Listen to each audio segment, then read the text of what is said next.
Welcome to Freedom Forest, guys, the 3-acre edible oasis that we're creating here in the south of England, where we like to try lots of new things and push the boundaries with what we can grow using permaculture and no-dig methods. Absolutely no chemicals, weed killers or synthetic fertilisers, just what nature provides. Hi folks, and welcome to Freedom Forest on this beautiful but really cold morning. And it is about as cold as it gets today for us. We went down to about -4 last night, that was what was predicted. Our little pond has been frozen for a few days. And today I thought it would be nice to show you what our gardens here really look like in mid-winter, and I'll also share a few of the up-and-coming jobs that I'm going to be working on about the place as well. So let's head up to the food forest first of all, and we will take a look in there. And we don't tend to film as much in the winter at this time of year, just because obviously when it's cold it's a lot harder to kind of get things done, and I personally really suffer with getting cold hands and feet, so when I do get some time in the garden I just need to make it as quick as possible. Murph, come on boy, come on then. Murph's gone off somewhere. Yeah, and so when we do film, sometimes it's just really easy to find the places that look the best, for obvious reasons. So yeah, I just wanted to show you midwinter at Freedom Forest. So this is our food forest. Obviously all the fruit trees are completely bare, but there are some signs that spring is coming. We've got the buds forming up on this cherry tree here. And I did get in here a couple of days ago and start doing some work. We have what I call tripwire bramble that grows all around this area here, and it's just always right down low on the ground. So I started having a clear out of this area of the bramble, and there is plenty more to do. But actually, I didn't think it would make that much of a visual difference to the area, and I was really surprised, pleasantly surprised, how much clearer and tidier it looked from just doing a few piles of bramble. And it was just about an hour, so yeah, I'll keep chipping away at that. But the next thing I'm working on in this area, and I did start with a couple of these fruit bushes, is again clearing any bramble from these. These are blackcurrant bushes here, these two, and I want to get them tidied up because we've got some big bags of mulch. It's actually from our hotbed that we made last year that we've dug out. And so yeah, I want to tidy up around all the fruit bushes and get the mulch down around them so they've got a nice layer of feed ready for the season ahead.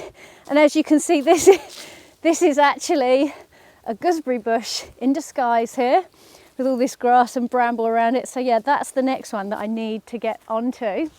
But yeah, you can just see brambles need clearing, just everything needs a bit of a tidy up. But yeah, once I actually get stuck in, I know it won't take too long because, come on Meth, because yeah, an hour the other day just doing bramble made a really big difference, which was nice to see. And then one of the other jobs that we'll be doing in the food forest over the next 4 weeks or so is actually cutting down all of these autumn raspberries. And with the autumn raspberries, you can take them right down to the ground. You can do that every year if you would like. We tend to only do it every other year. We find that that works really well. But last year, or the season just gone, they weren't quite as productive. And yeah, I think cutting back every other year seems to be a good method for us. We're doing a bit of work over in this area here, but I'll share more on that with you at a later date. But yeah, it's just all crunchy and frozen, and the frost actually isn't as heavy as I thought it would be today, but the ground is absolutely frozen solid, and I think there's just maybe not quite so much frost where it's been so dry over the last few days, so there's not been the moisture on the grass and everything.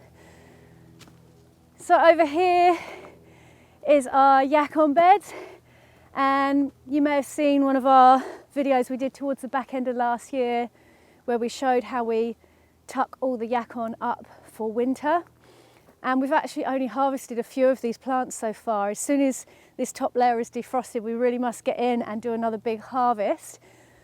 But all of these plants are super happy. They're normally fine down to about -5. Like I say, -4, -5 is about as cold as we get. But they have got a really, really deep layer of wood chip on top. And if I cracked through this top layer, the soil would be absolutely beautiful and not frozen down there. So we've been doing this for a few years and it works really well for us.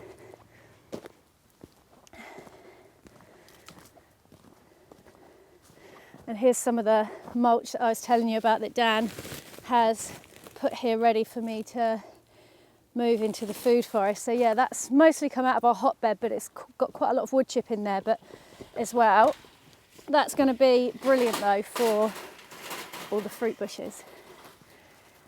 Okay, so up into what we call our main growing area, or Dubai.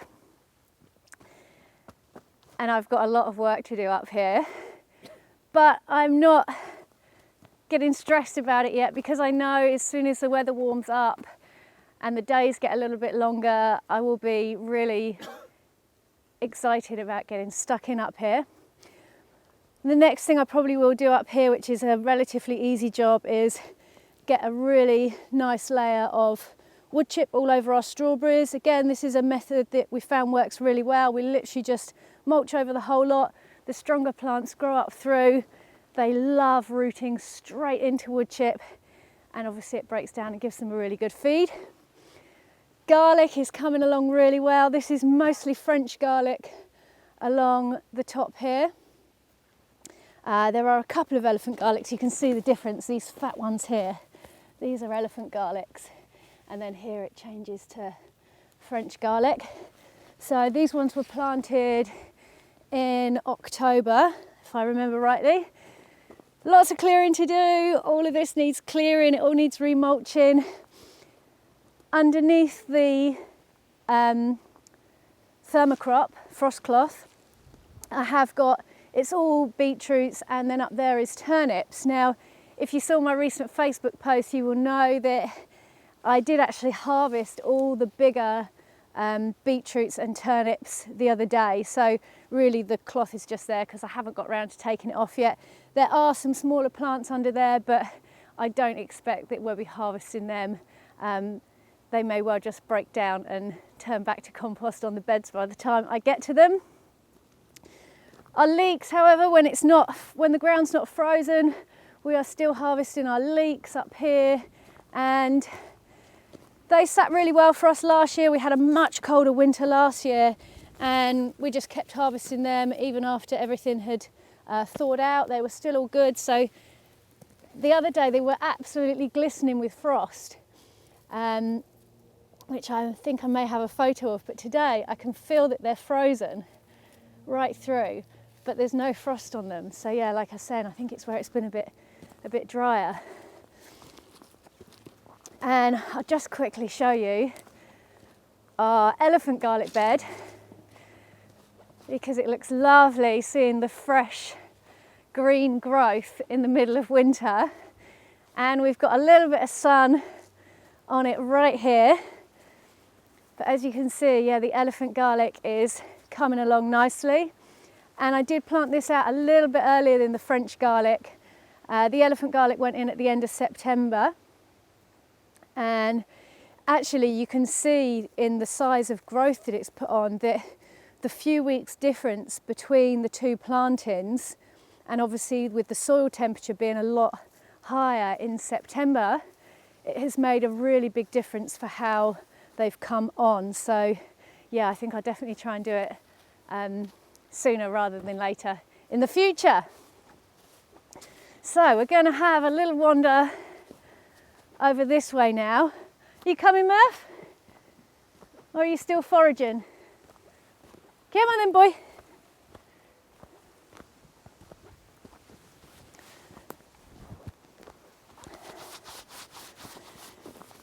Oh, Murph's going to walk all along the garlic. And all of this here is usually beautiful orange cannas that we have growing up here in the summer. And we actually leave these. I know a lot of traditional gardening methods would encourage you to cut these down at the end of the season when they're done. But we actually leave them like this because we find that this framework actually offers really good frost protection to the rhizomes, the tubers below, and helps to keep the frost off the soil where they are just a little bit. So, yep, that's one of our methods that we use here. These were once our beautiful big leaf bananas, but they're looking a little bit worse for wear now. Again, this is something we've been trialling over a few years. When all of these bananas were a lot younger, we used to wrap them every winter with bubble wrap and frost cloth and anything we could find to kind of insulate them and help keep them warm. And sometimes they would still be frozen inside. So as they got a little bit bigger, we decided to stop doing that. And now we don't wrap them at all. And even like last year, again, we had 2 lots of 10-day frosts last year, which is really unusual for us to get periods that long. We only normally get maybe 3 or 4 days in a row of heavier frosts. And yeah, these trunks froze absolutely solid and we weren't sure if they were going to come back, but a lot of them did still regrow from the existing trunks rather than from the ground up. So yeah, really cool. Love the bananas and they look so beautiful. And then up here, I'm not sure if you can see from the sun, this was actually my very first vegetable bed growing area that we put in here. And then it kind of became a wild bed as we moved into the area where we've just been. And so now this area here, we are in the process of generating another food forest. So last winter we put in about 6 or 8 fruit trees into this area, and obviously just to get them going as soon as possible, and some currant bushes all along this bank here as well. That they are here somewhere. Here there's some gooseberry. That's a gooseberry bush. So there is gooseberry and black currants that a lot of them were from cuttings that I took last year and from self-seeded plants as well with the gooseberries. There's 20 Hinnomaki red and 20 black currants there. I don't know if you could hear that, but Dan said there's 20 Hinnomaki red gooseberries and 20 black currants in this front area here. So yeah, if they all take, or when they all take, we're going to have an absolute abundance of berries, which would be amazing. And yeah, this area is a little bit of an ongoing project. We've got lots of plans for up here, but it's just when we get time to kind of chip away at it. But we will share more about that project as it unfolds. This is a beautiful, I've forgotten the name of this mulberry tree now. Mulberry, Dan, thank you. It's a beautiful mulberry tree. And it's only been in a couple of years. It's actually got Dan's granddad's ashes underneath it. And we've got 2 mulberry trees here, exactly the same variety. The other one is a year older, but I think this tree really likes his granddad a lot because this one is growing so much better and has been fruiting already for us. So amazing. Some Fijjoas, which I think Dan has only just recently planted down here. And then I'll come down through this gate. Murph is already knowing where we're going.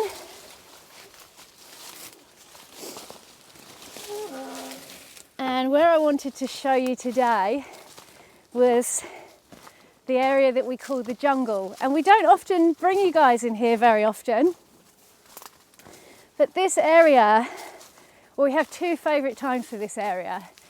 In the middle of the summer when it is really hot and the sun is beating down, we come in here and we have some hammocks set up and get some beautiful shade.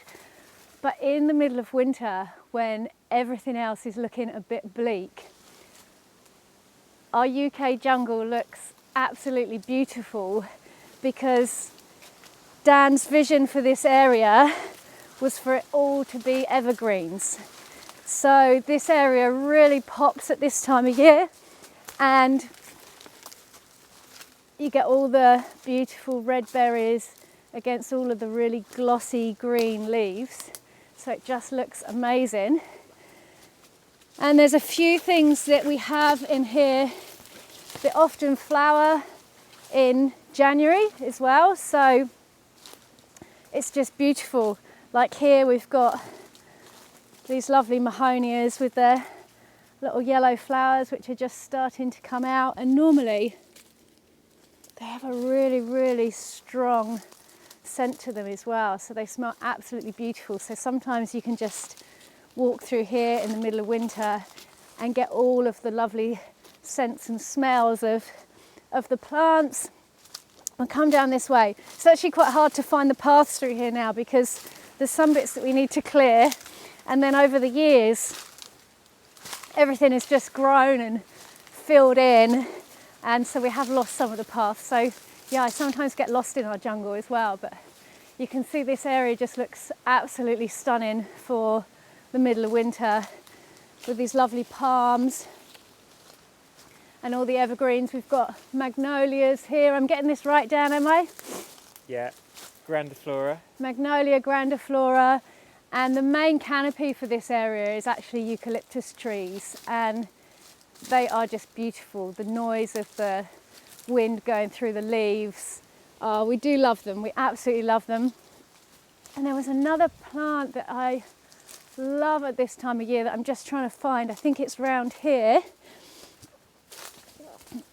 Oh, might have to climb over here. We've got a bit of a faller.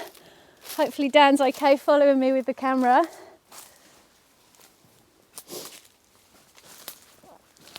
And over here is another one of my favourite winter flowers. We've got more mahonia here, but then up here, I've got a big chunk of bramble for you to climb over there, Dan. Up here is acacias, and again they have this beautiful delicate yellow flower at this time of year, which again smells really fragrant, and it just adds such lovely colour for this time of year when everything is looking quite dull and bleak. We've got a bit of clearing to do here. I've not chosen a good path.